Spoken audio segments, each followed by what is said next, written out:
Hello and welcome to the Inclusive Spaces seminar series at the Bartlett, the Faculty of the Built Environment here at the University College London. I am Stelios Giamarellos, Associate Professor at the Bartlett School of Architecture here at UCL. And among the other things that I do in the school, I run a seminar on histories of disability and neurodiversity in architecture. And I'll be hosting this Inclusive Spaces session. Inclusive Spaces is a monthly online event series. Maybe you've attended some of the other events. It's led by the Bartlett Equality, Diversity and Inclusion Group, where we explore disability, race, gender, LGBTQI+, or many other dimensions of diversity to discover how they intersect with built environments around the world. Today you have joined us for the April edition of Inclusive Spaces with the title Deafening Architecture, and this is really an event in anticipation of Deaf Awareness Week in the UK, well, which is next week. So today, it's my great pleasure to welcome Richard Daugherty, who is an RIBA ARB Chartered Architect and Director for Richard Lindon Design. Richard Lindon Design is a multidisciplinary collective focusing on working with deaf and disabled artists and architects on projects across Europe and America. And during his presentation, Richard will be signing and Janet will be interpreting. Then we will hear from Professor Anne Heilighen from the Department of Architecture at KU Leuven in Belgium, where she co-chairs the Research X Design Group. And the work of this group explores how disability experience expands prevailing ways of understanding and designing space. And lastly, the last talk will be by Dr. Nina Vollenbrecher, who is also an associate professor and an esteemed colleague here at the Bartlett School of Architecture at the University College London. We have worked many years with Nina, and her recent work revolves around deafening architectural histories in some ways. So we will be glad, together with these three speakers, we'll be glad to explore the voices, experiences, and designs of deaf creatives, highlight critical considerations of deafness within architectural practice, pedagogy, and research. We'll talk about the ways that university education can encourage collaboration between architecture students and deaf people. And we will also foreground the contribution of deaf practitioners in architectural histories in the hope that these will all help us rethink the present and future of design. So without further ado, I will now hand over to Richard for the first talk in this session.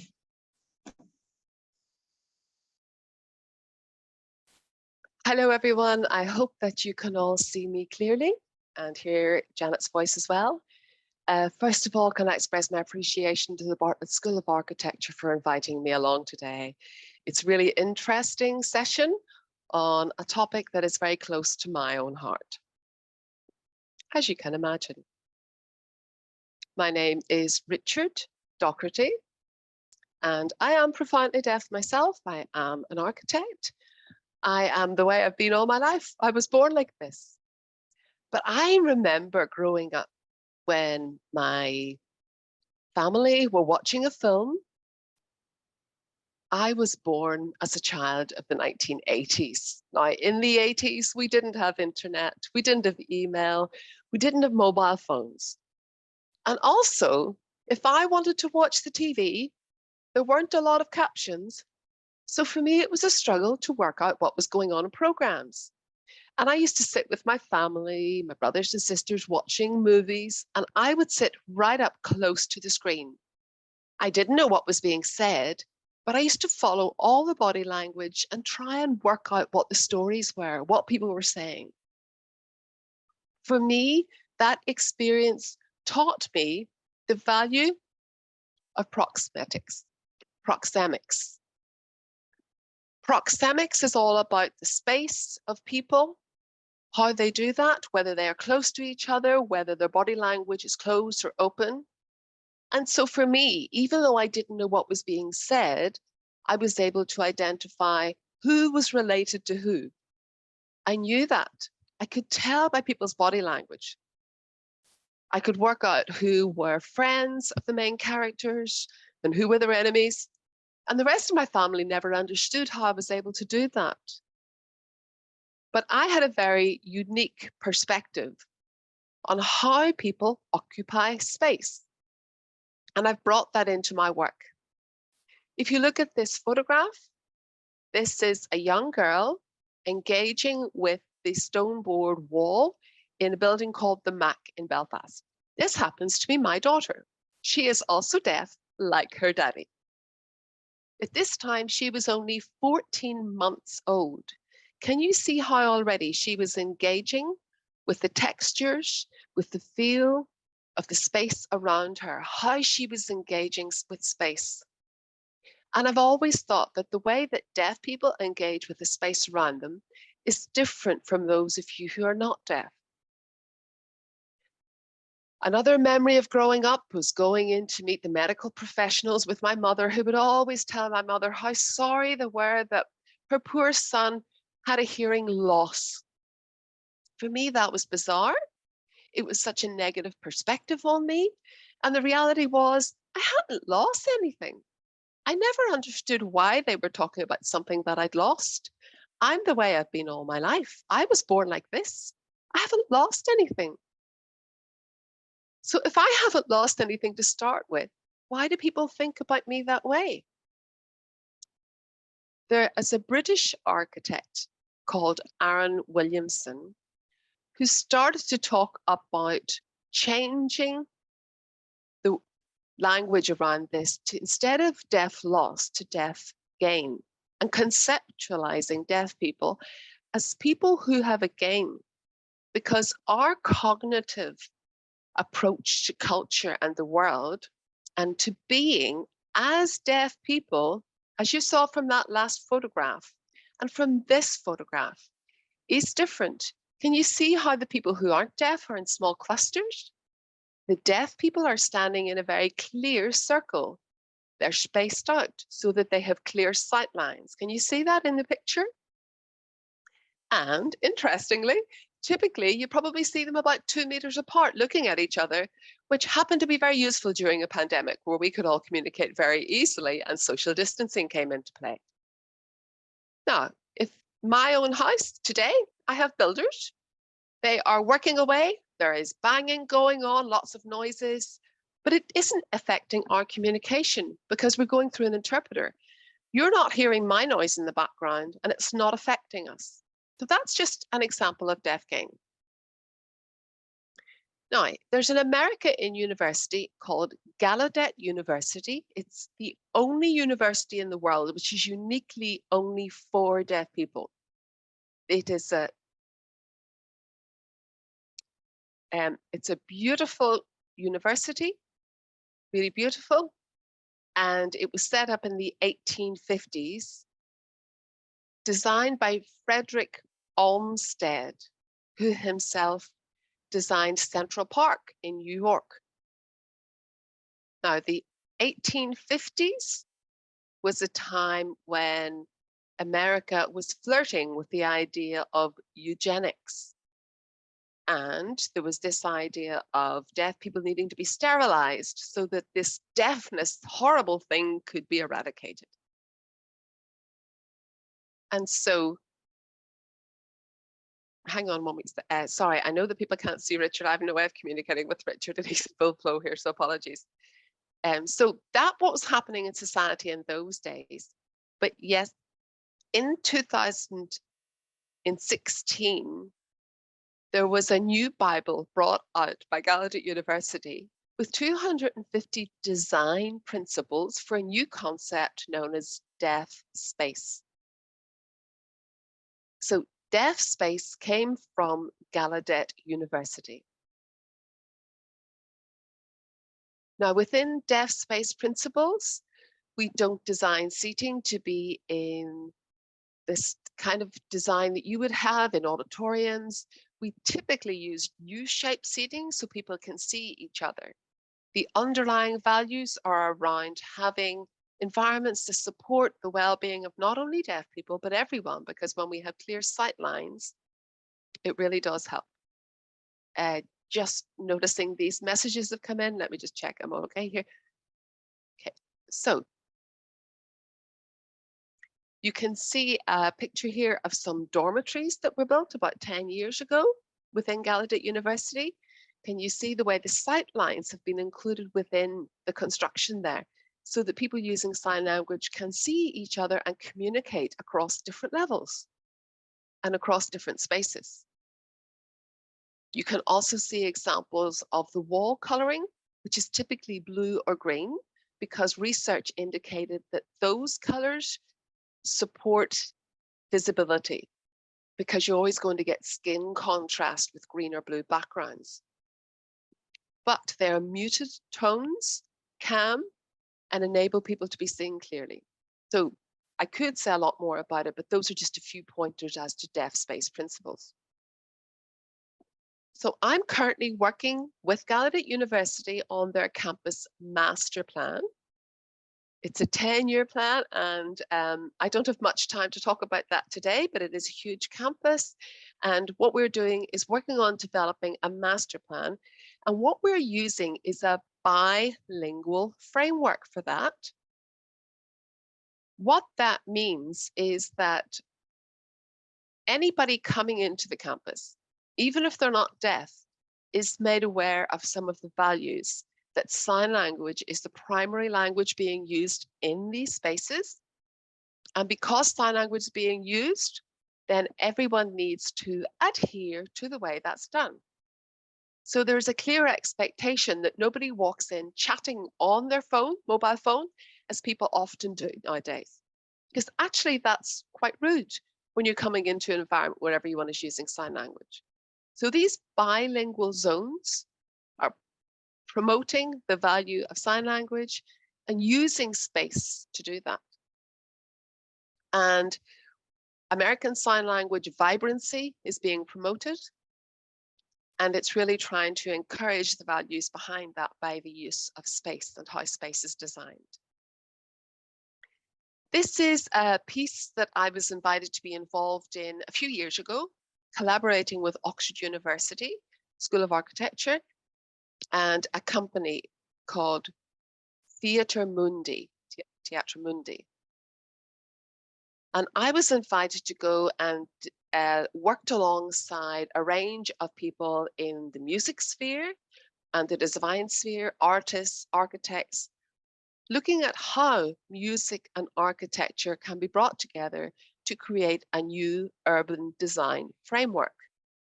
It was extremely abstract, and I was obviously coming into a zone I was very uncomfortable with. I have no background in music, wouldn't relate to that. But actually, it was a fascinating challenge for me as a deaf architect.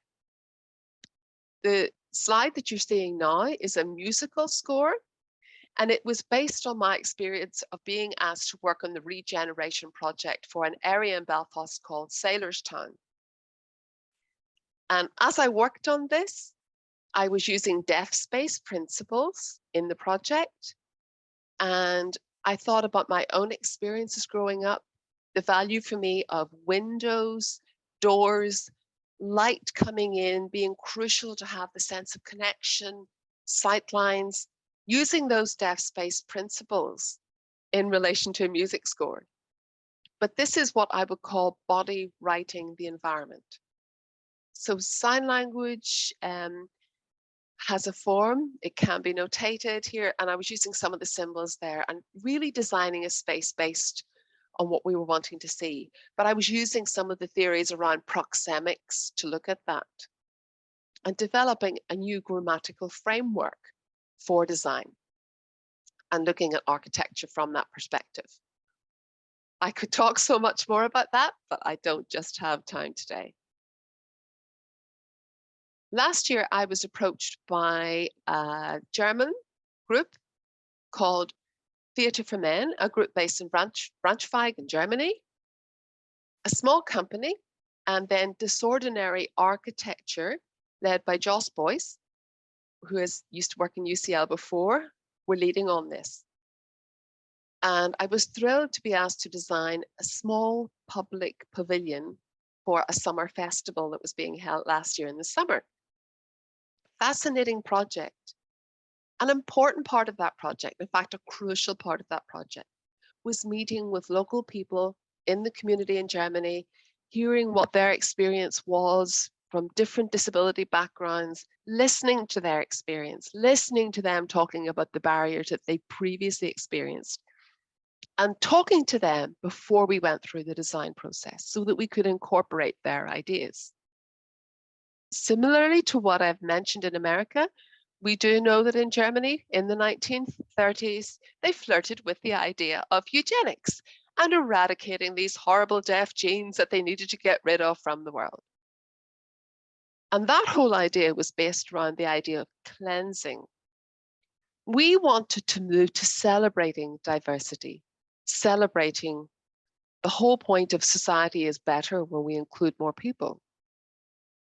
And so this became the element of including all the concepts to talk about, having circular designs, places where people could come be together, create a form of architecture that would incorporate all of those principles and feedback.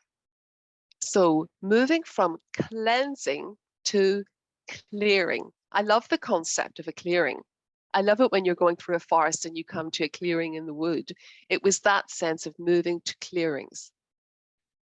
And so different circles were incorporated in the design, structures that would enable people to come together, see each other.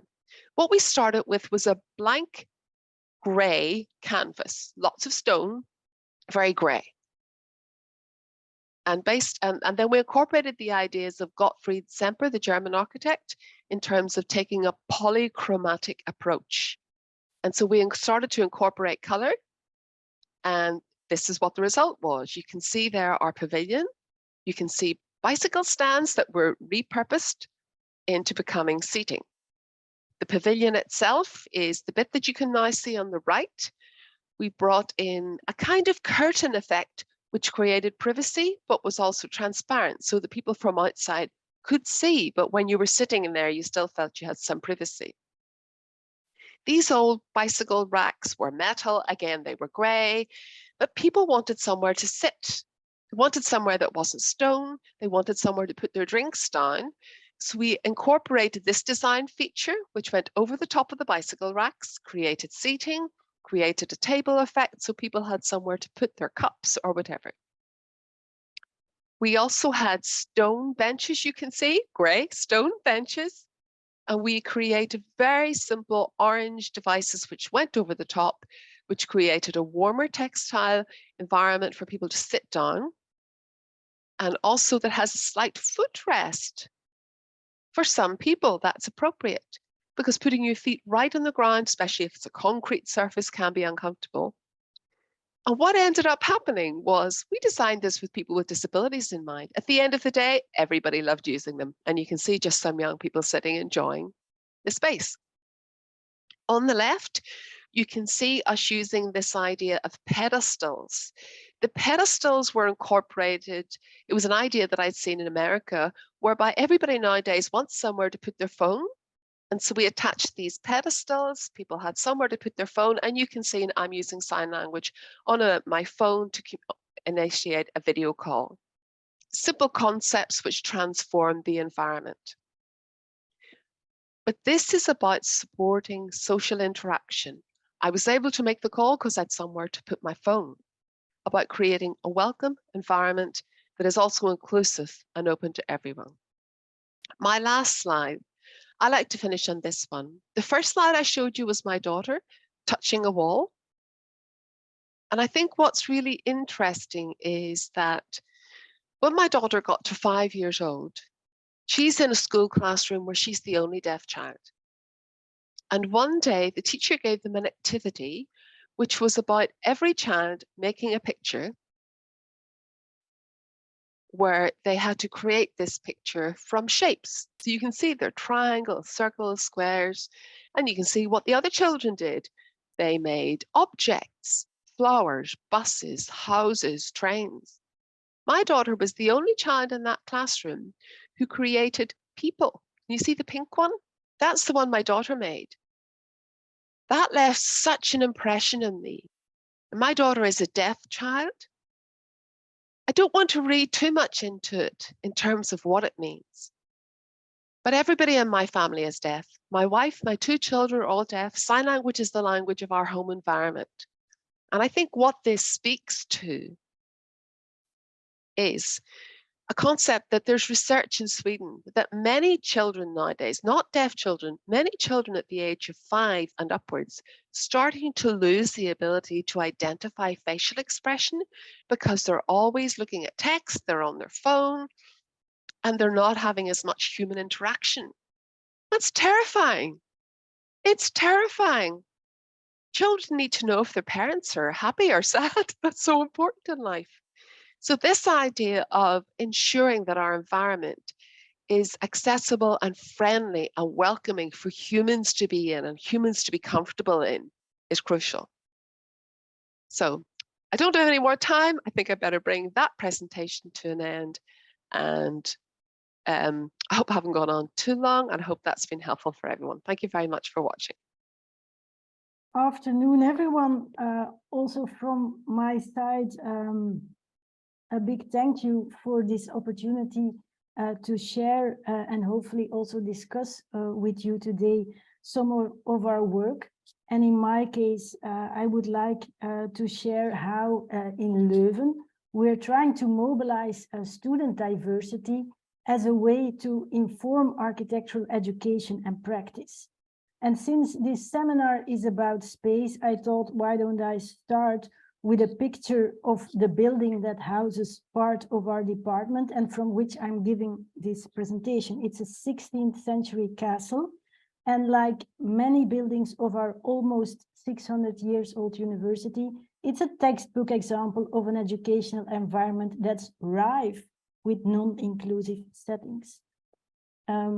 More than 20 years ago, Welch and Jones already observed that, and I quote, "This offers picturesque examples for universal design instructors and powerful experiences of exclusion, but it also subtly indicates to students that these characteristics are tolerable aspects of the built environment," end of quote. Young people are educated as much by example as through teaching, and environments that segregate teach acceptance of segregation. So when I was appointed as faculty member back in 2006, I found myself wondering how to start teaching inclusive design in such an environment. And in what follows, I'll share the approach that we've been trying to develop since then in the context of an elective on inclusive design. In doing so, I will often refer to we, since it's a collaborative endeavor of several colleagues in our Research X Design group, a group I'm co-chairing with Andrew van der Moere, and bringing together researchers from across the world with various cultural and disciplinary backgrounds. Some of us work part-time in professional design or care practice, and we're also fortunate to have in-house experience in, for example, being blind, using a wheelchair, raising an autistic child, or having been raised across multiple cultures. For today's presentation, I'd like to acknowledge in particular the contributions of Peter Willem, Negin, Natalia, Fong, and Pete, and I truly hope that I'm not forgetting anybody. Central to our approach is the notion of user expert as introduced by Elaine Ostrov. She describes a user expert as anyone who has developed natural experience in dealing with the challenges of our built environment. In our work, or in the elective I'll talk about today, user experts, we engage our students, staff, and visitors at different ages, with different bodies, having difficulty walking, using a wheelchair, having different sensory abilities, and with different minds, being on the autism spectrum, for instance. We remunerate them by offering them a contract as job student, or if they're not a student, with gift vouchers. And the way we engage them in the elective is twofold. On the one hand, we are conducting a field experiment on how user expertise can inform campus design. And the idea for this arose at a point when our university, in its role as building owner, decided to obtain expert advice from an official accessibility office on the inclusivity of its buildings. And by way of trial, one building would be subjected to a professional accessibility audit, whereby an accessibility advisor, a specialized architect, assessed the building based on a standardized checklist and then delivered a phased plan to address the problem identified. We offered the university to complement this audit with an analysis of that same building in collaboration with user experts. Each user expert is teamed up with 2 architecture students that take the elective, and together they identify the building's qualities and weaknesses from that user expert's perspective, based not on a checklist, but on an embodied dialogue that takes place in situ in the actual building. And then the architecture students deliver a written report that's not normative, it's narrative, and it's illustrated with graphical material. This slide shows, for example, an attempt of 2 architecture students to convey on a building plan how a blind student navigates the courtyard of the castle and then gets lost in between the bikes that are parked there. After finalizing the reports, the teams discuss their findings in class together with people of the technical services of our university. That is the first part of our approach. In the second part, the architecture students engage into a dialogue with the same user expert, but this time about a building or a space they've designed themselves, and this to identify qualities and weaknesses in their own work. This slide shows, for example, a photo of a tactile model that 2 architecture students made to discuss their design with a vision-impaired user expert. This was, in a nutshell, the approach we've been developing in the past 15 years. So let's now have a look at how it's received by the different people and actors involved. Starting with the architecture students, we notice that our approach raises their awareness, fosters insight, and even triggers a change in attitude. I could honestly spend the entire day explaining to you this in more detail, but I'll just give a few examples. For an architecture student who collaborated with a deaf student, the dialogue about her own design uncovered previously hidden premises and assumptions.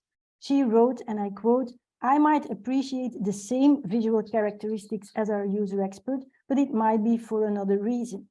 I like glass in the facade of a building because it brings in a lot of light, for example, but she likes it because she then can see what's going on behind the facade and because it makes it possible to communicate with someone on the inside." An example of deaf game. From the site visits, she learned that, and I quote again, "One of the most important things that our user expert encounters as an obstacle while visiting buildings is the inability of being independent. For a person like her, it's difficult to ask for help because very few people know Flemish Sign Language." A final example I'd like to share is that collaborating with a user expert raises the architecture students' awareness that there are limits to empathy. As an architecture student writes, you can never know how another person experiences the space. You can think that you know it, but go completely wrong. Often surprising elements come to the fore that you never had seen yourself. And this makes the architecture students recognize that user experts have a crucial role to play in design, and that they, as future architects, depend on these user experts for drawing correct conclusions. I realize that these are all short-term effects of our approach, and in terms of long-term effects, we have some anecdotal evidence that architecture students who took the elective end up in architecture firms that are specialized in inclusive design or are involved in accessibility task forces in the company where they work. But it would surely be interesting to study these effects more systematically. What about the user experts themselves?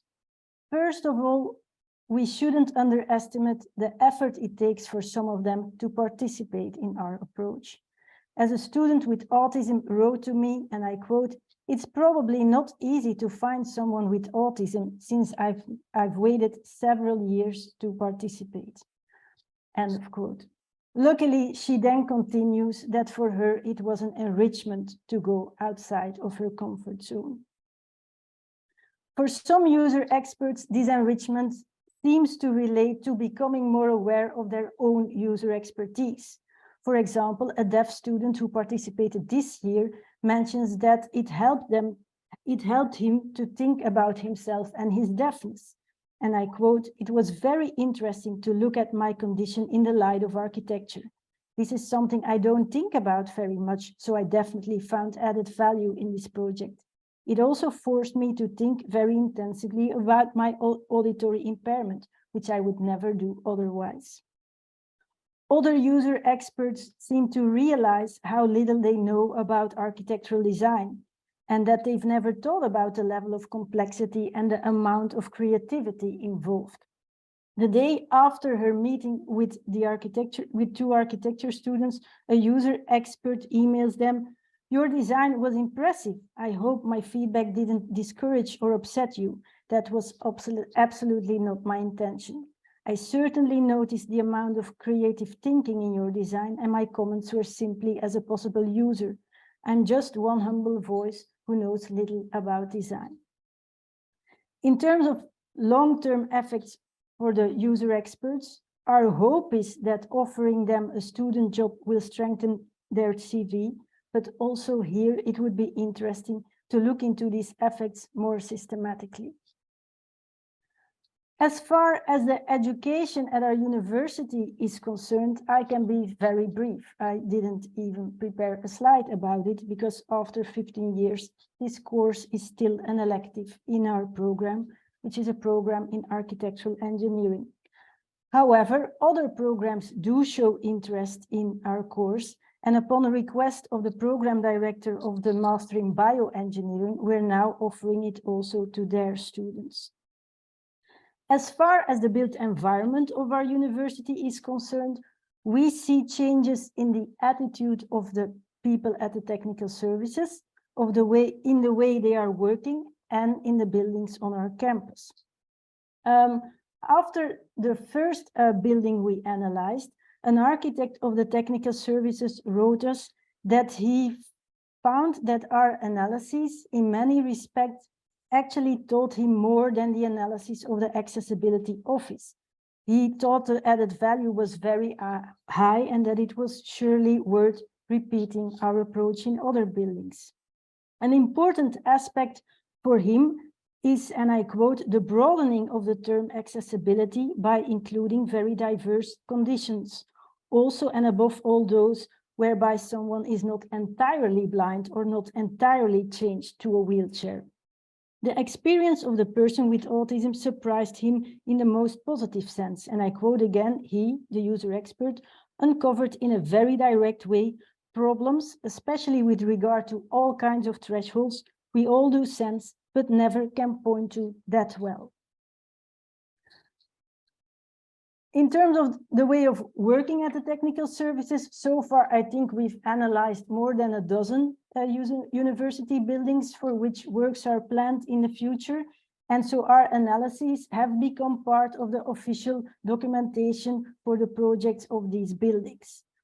For 3 buildings, the works have been completed already in the Grote Aula, the big auditorium of the Maria Theresia College, a half-round auditorium with a very characteristic cupola. The improvements related mainly to the acoustic comfort, and the analysis we made played an important role in negotiating with the conservation authorities. In the Van Dale College and the Pope College, both buildings with a courtyard with lots of cobblestones. We have really a lot of these here in Leuven. There were several improvements made, but especially also improvements of the pavement by introducing comfort strips. And very interestingly, beyond the buildings that we've analyzed, we see a spillover effect to other projects at KU Leuven. For example, the technical services have themselves spontaneously initiated an experiment to explore how they can make cobblestones more comfortable and involve themselves, user experts, to try out different options. Moreover, our approach has now also been picked up beyond the university premises by the city of Leuven. In the context of the elective, we've so far analyzed 2 buildings, and as a research group, we've been asked, based on this approach, to give advice for the renovation of 2 quite prestigious projects, I think, the Stuk Arts Center and the renovation and extension of the town hall. And here, for this advice, we're also involving a deaf student as one of the user experts. If you want to take home something from this presentation, then perhaps that rather than approaching inclusivity of the built environment as a matter of fact, as something taken care of by professional experts, that our approach allows for a broader group of people to become concerned with this issue. Architecture students, user experts, staff from the technical services. So inclusivity becomes for them a matter of concern, and in this process, those involved learn to be affected by that same matter in new ways. Another point you may want to take home is that working in the margin of an elective course offers opportunities to initiate change at multiple levels. And in the future, we hope to assess the long-term effects at these different levels, but also to keep looking for ways to involve user experts more actively without forcing them to leave their comfort zone. With that, I thank you for your attention, and I'm going to give the floor to the next presenter. Give us a minute for that, please. Okay, thank you. I think Janet is ready. Thank you. Okay. Yeah, it's fantastic to hear your talks, Richard and Anne, and I'm really pleased to be here with you today. I wanted to start by saying that I think most people who work around deafness and architecture, or the sort of slightly wider field that you've just highlighted, Anne, have personal reasons for doing this. And mine is that I have been living with a profoundly deaf person for 10 years. And that's made me realize that while my life with my family members' deafness constantly and kind of very naturally rubs up against the built environment, my daily engagement with architecture, in education, in research, sort of almost never seems to make any natural connections with architecture, with deafness. So architecture doesn't seem to make that connection with deafness. And I thought that was strange. I thought it was strange in particular that architectural history has produced almost no insight into the impact that space has had on the perception and the experience of deafness, and has also established very few insights into the influence that deaf authorship had on the discipline. And to me, it seems important to bring deafness to architecture now at a moment when crucial work is being done to call out other absences, or to sort of call out other attempts to press the variety of human beings and experiences into a single form. So work on gender, on race, ethnicity, sexuality, class, etc. And leaving deafness persistently under-considered in this important project seems to risk undermining these larger efforts. So it's great to hear from Anne and Richard today and to see how they are knotting deafness into architectural discourse. And in my own 10-minute contribution today, I'm going to hopefully add to these really insightful talks by sketching out 2 archival projects that I'm working on. And what I aim to establish is, in the first instance, that architecture has very much been a central player at key moments in the history of deafness. And for this, I will go to mid-19th century Scotland. And then secondly, I will highlight that kind of in a way, the other way around, deaf spatial authorship is also very much located at the center of some of the most defining moments of architectural history. So this then highlights the constitutive role of deaf authorship in architecture. And for this, I'll go to early 20th century Austria. A small disclaimer, which is that this is ongoing research and also that I will be using the wording as I found it in my archival research. So I haven't edited any language. Right. I hope that my screen is visible now. Let me know if it isn't or if you can't see the interpreter. Okay, so I'm starting in Edinburgh in 1847, where a substantial amount of money has just been bequeathed by a newspaper tycoon for a school to educate destitute Scottish children. And the building that's being planned is large. It can accommodate 300 boarders. And in the in the late planning stages, an idea is being floated to the governors, which is, could the school accommodate deaf pupils? So this was a somewhat unexpected proposition, but they engage with it. And from this point on, the archive really becomes a flurry of documents. And the governors establish the committee appointed to consider and report what extent of accommodation should be set apart for deaf and dumb children. And this committee is very much at the center of this lively exchange, which I traced in the archive. And two things this elaborately named committee did, I think, were quite telling. Firstly, the first action they take is they seek an expert on this question of accommodating deaf pupils in the school. And the expert they go to is William Henry Playfair, who happens to be the architect, who has decades of experience, but not really with deaf children.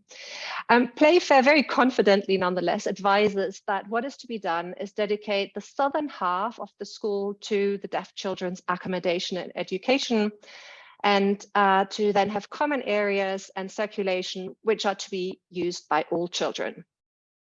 So the governors had actually been thinking more in the region of having about 50 deaf children, but Playfair promptly proceeds and shows 150 deaf children on his plans. So the committee takes this, and interestingly, the questions that arise are not really about the total numbers, but the shared spaces. And this is an example of the kinds of questions that the governors raised, which is there any objection to the hearing girls and the deaf and dumb girls passing and intermixing in going along passages and staircases when going to dormitories and playgrounds? And the spatial committee answers in 3 words, which is, we think not. And these are the kinds of spaces that are being debated where the deaf and the hearing children met. So in the end, the architect's plan for a shared building with equal numbers of students is approved, but the committee's work continues, and their attention turns to the first intake of the first 40 deaf children.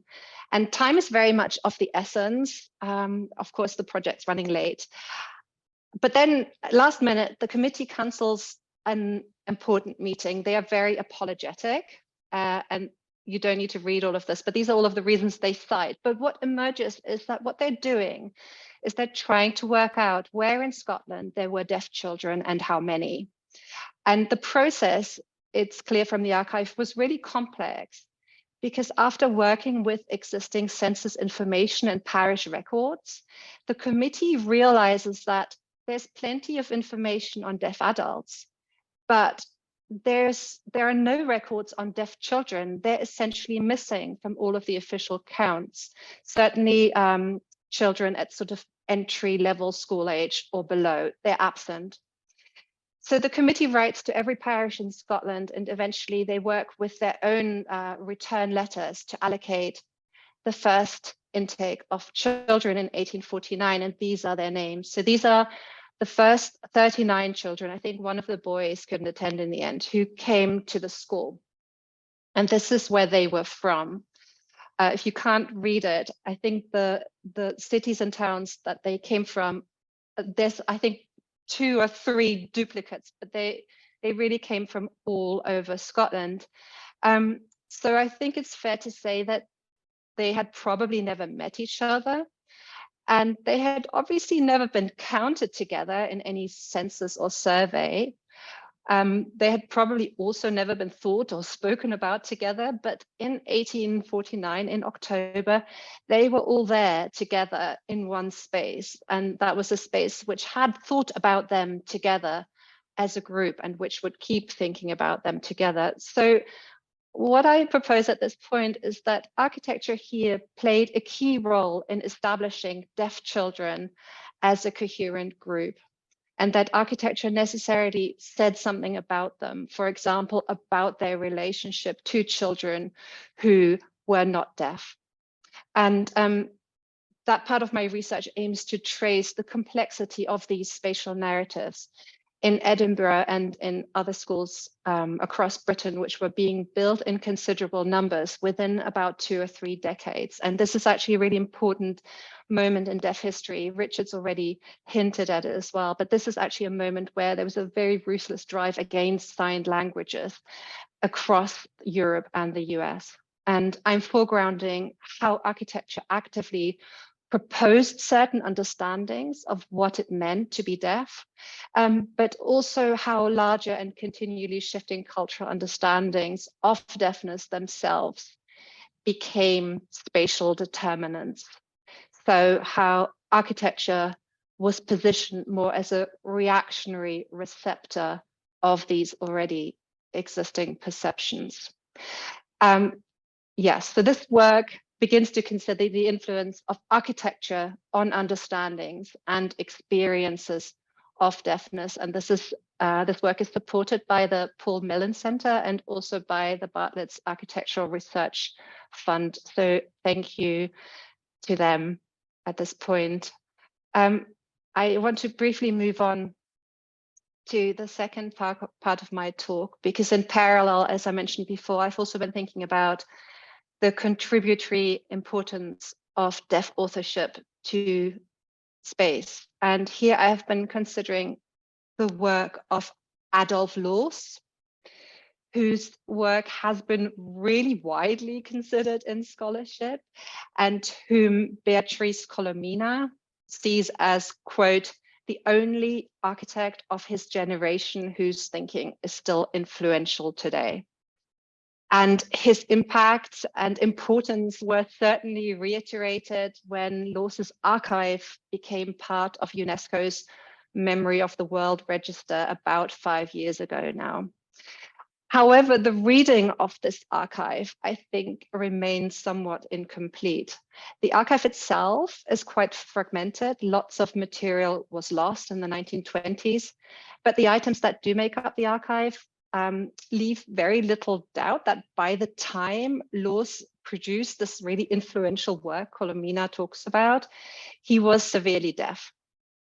And his deafness is recorded on military records. In the archive, there are notes from acquaintances suggesting Loos consulted a doctor for his progressive hearing loss. There are handfuls, literally handfuls of written notes that Loos used to communicate when he no longer had access to sound. And there are also photos of him using gestures and accounts from his wife saying that he read lips. Still, to this date, I would say that deafness has not principally guided any scholar's work. Maybe I think this could be because his work is accepted to be at the foundation of modernism, so a movement which is also firmly grounded in a message of bodily interchangeability, norm and ability. As Corbusier underlined in 1925, Corbusier designed for what he called, quote, a typical, standardized, normal man, 2 legs, 2 arms, a head, a man who perceives red or blue or yellow or green, unquote. A man who, one might add, no doubt, also perceived sound, and therefore a man who was not quite like Adolf Loos. Looking at Loos's work through his deafness, I argue that his differently sensing body at least partly underpinned his drive for visually clutter-free space, and that it must have been a key driver for his building's visual interconnectedness, so for his acclaimed Raumplan. and that his often unexpected choice of material must have had some connection with Laws's particular experience of space. So in this research, I propose that Laws's deafness interconnects with key moments in his writings and buildings, and that it was one of the core, that it was at the core of many of exactly those words, materials, and spaces which distinguish Lawes and which have themselves come to take a central place at the core of modernism.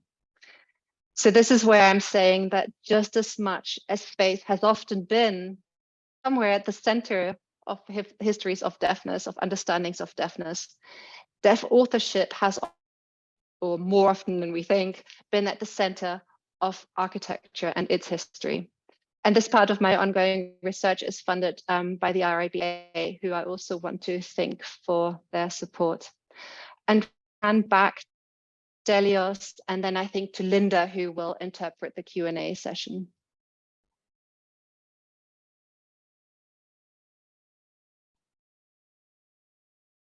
Great, thank you very much all for these inspiring talks. We have already many questions that have piled up in the Q&A mailbox, and I think I would not waste more time. It's nice if people can hear their questions answered. I'll start with a question that is addressed to all speakers and might cover a lot of ground. So the question is, are there examples of when there are conflicts between the needs of deaf community and the needs of other minority groups? If yes, how can we reconcile such differences or avoid overlooking them?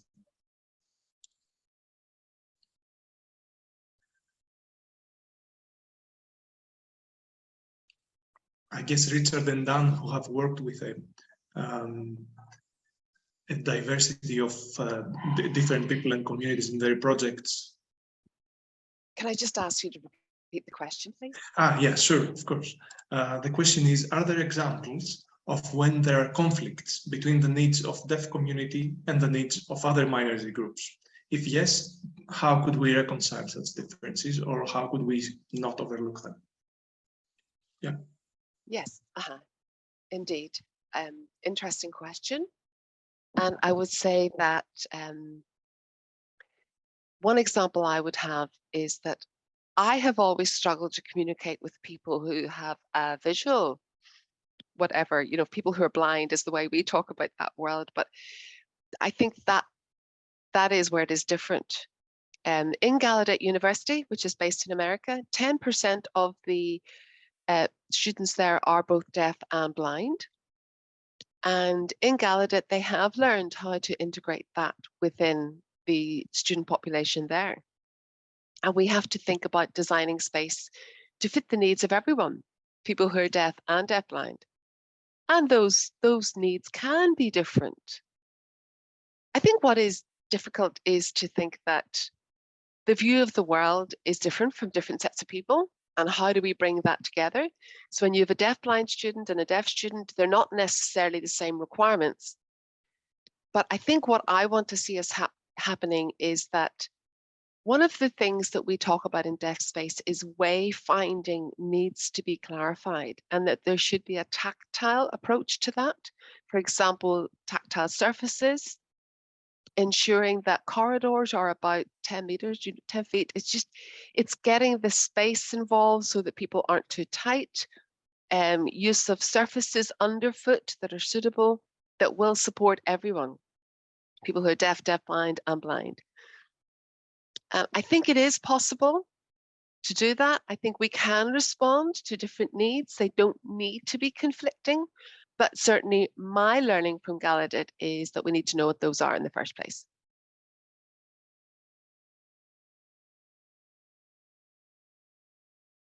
Yeah, that's a really insightful answer. All I can say is that I have been tracing attempts to achieve what Richard is outlining throughout the files as well. So attempts or considerations of where these conflicts occur and how to address them.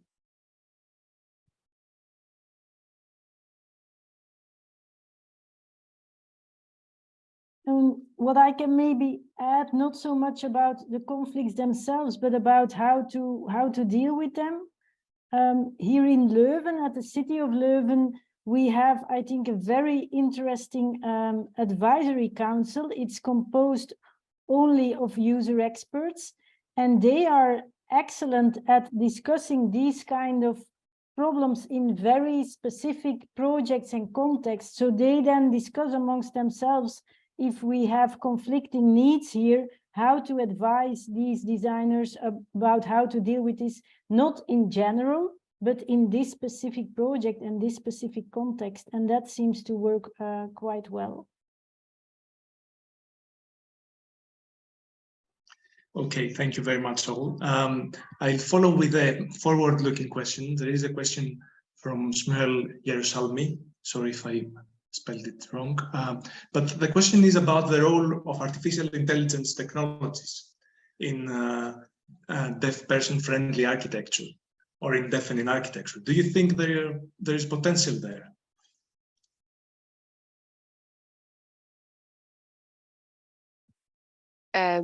I think maybe I should I'll attempt an answer on that one. I'm assuming somebody's asking me that one. I think what's very interesting, again, some of the work in Gallaudet is looking at holograms. And I have seen some fantastic representation via hologram. But I think what we are looking at is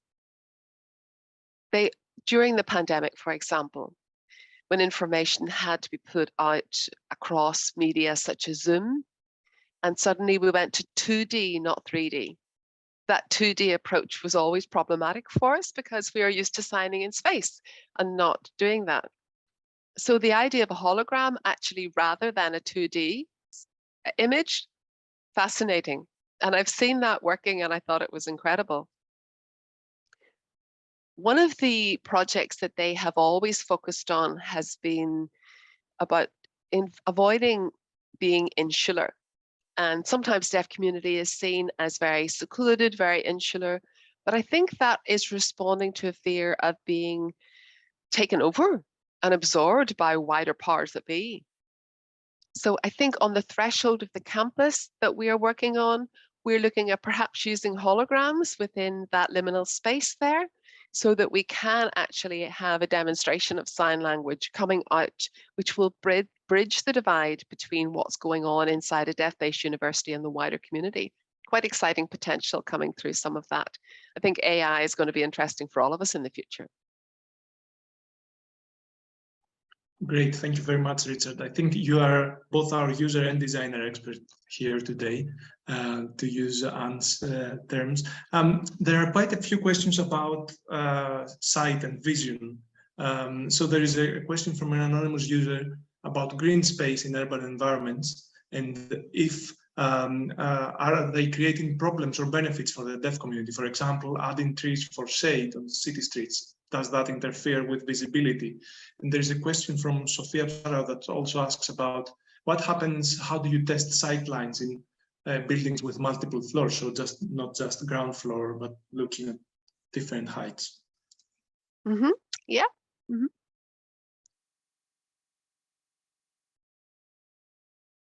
Me again? I think I'll respond to that one. Yeah, again, I love these questions. So the concept that we work around is that we have been used to looking in buildings that are impervious to sightlines, and you can't see across floors. So the image I showed you showed that. And we've had Nina talking about Adolf Loos houses, where you've seen a lot of Adolf Loos designs where you actually can see across circular staircases, the kind of openings that let you do that. So there are these lateral connections between different floors.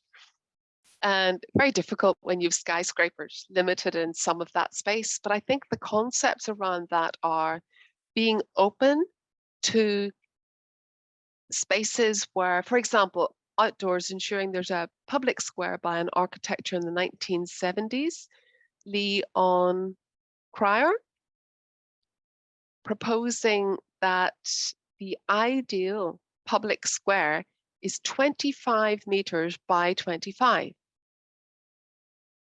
25 by 25, if I also want to say, when I see that, I think about being able to see someone's facial expression and how far away I can see that.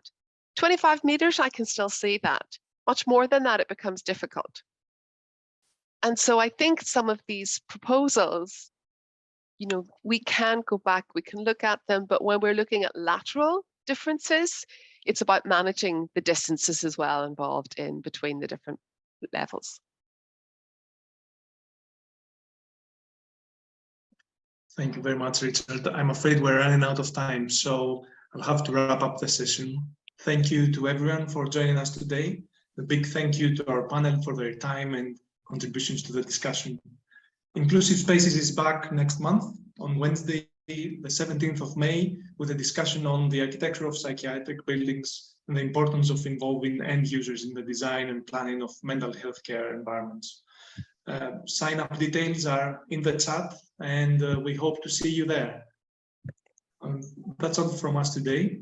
Goodbye, and probably see you at the next. Thank you.